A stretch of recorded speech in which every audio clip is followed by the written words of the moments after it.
Hey guys, I'm over here at Black House this morning. You guys are so wise and wonderful. Overwhelmingly, everyone said black on the vanity, and I think you were totally right because I love the black. So I'm gonna flip it around.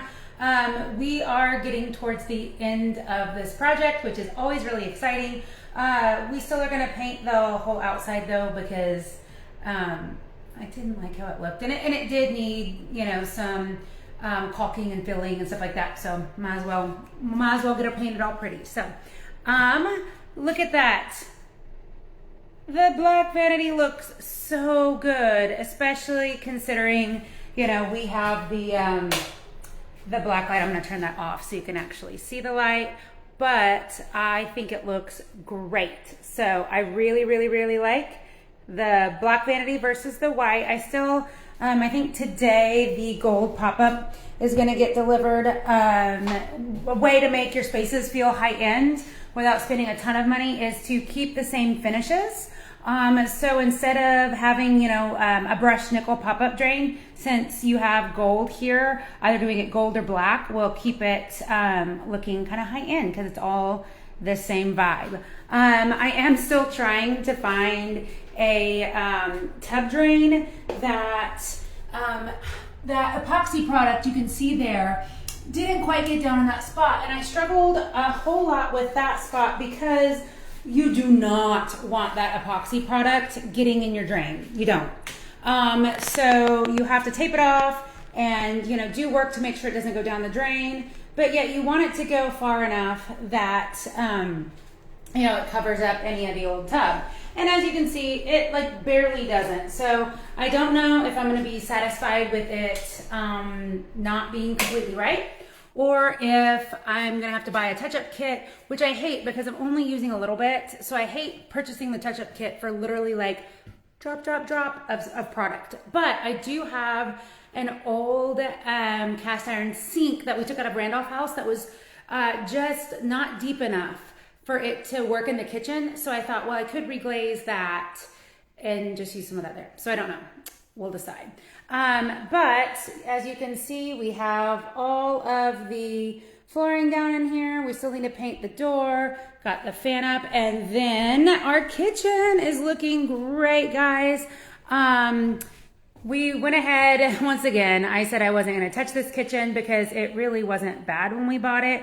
But after we looked at it some more, it really was kind of bad. There was some water damage at the back of the sink there that we fixed. And so we just did more work to it than we thought. But I love this Formica.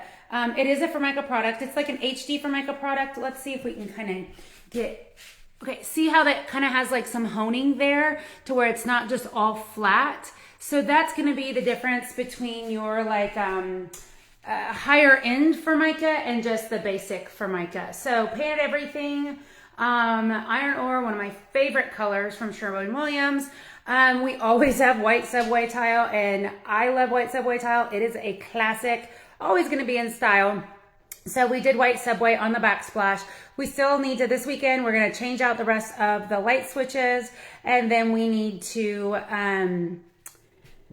put up the window valances and stuff like that. We created this little inset for just extra storage because at one point this house was just a 2-bed. Somebody added this on at some point. I mean, it was here when we bought it, but we have the carpet out and we have the doors getting painted and ready to go up. And we replaced the flat roof on this part of the house, and there was some damage from the old roof, so we have that patched and drying.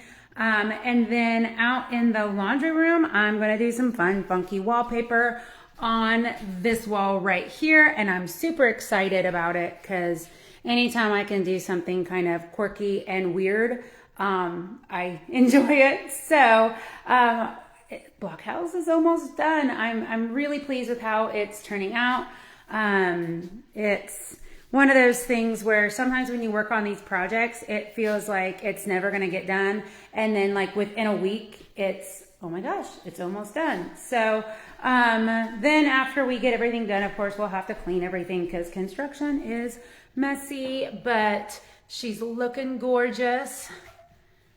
The rooms are all really good sized in this one. Like that's one thing that I thought was really nice. They're not just little itty bitty, you know, tunnel of room. So, but she's here. She's gorgeous. Thanks, Grace. I like that color too. I was a little bit nervous. So when we went with the iron ore in that kitchen, my husband and the guy that works with us on these were kind of a little bit concerned because it's such a dark color.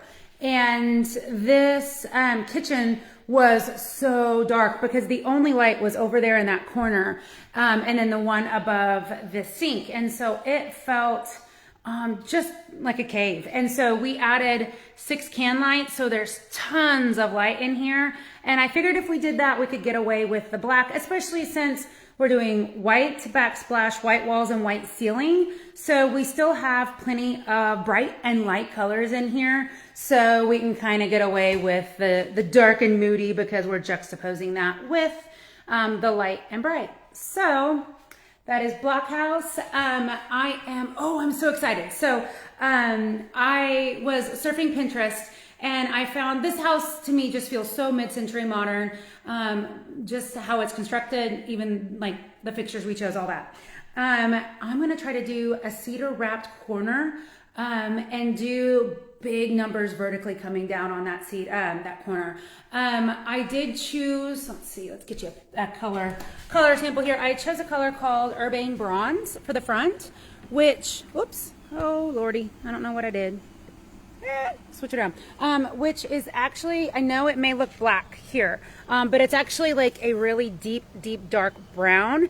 And so I think when I put cedar up with that, it's gonna look really cool. So I'm excited to kind of watch the front transform because right now the front is feeling super sad.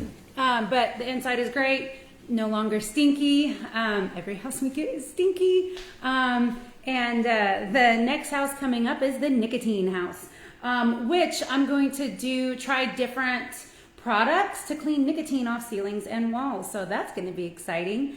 Looking forward to that. So anyways, guys, I can't wait to show before and afters with you on Block House. I'm not the best at taking before photos because I'm always so excited to work on a project that I don't always take the befores. I usually take like, oh crap, here's mid project. And then here's after. So I will share before and afters so you can kind of see them because this one was pretty funny in that the bathroom, they had painted plywood for the back of the shower instead of tile. That was new. So all right guys, well, I'm shutting her up and we'll be back tomorrow working on her some more. See ya. Bye.